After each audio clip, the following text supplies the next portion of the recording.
Gordon Bowker and Jerry Baldwin and I were friends. We started meeting kind of formally, to see if we could come up with a way to improve our lives that would give us more from life than our first jobs that we each had after graduating college.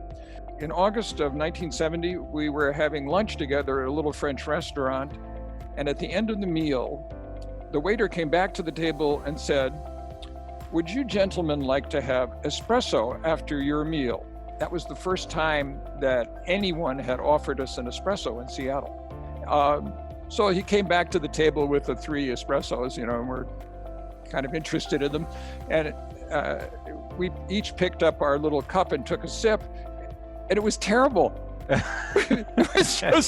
It was like drinking something that you would pour into the tank of your motorcycle. It was really bad. And so the conversation changed from the ideas that we had been talking about, which were not going to work anyway, to, okay, what about coffee? This coffee that we're having here is really terrible. Does Seattle have to live with bad coffee?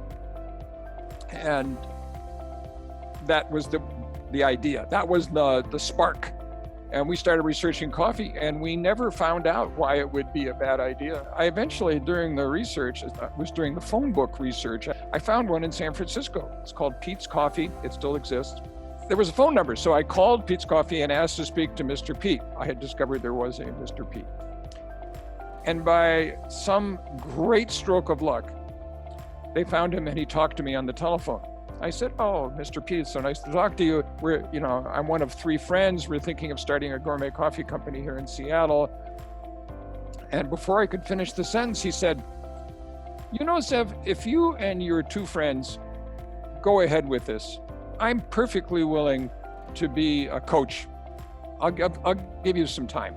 This is what I hope would happen to every entrepreneur, that an entrepreneur would say that.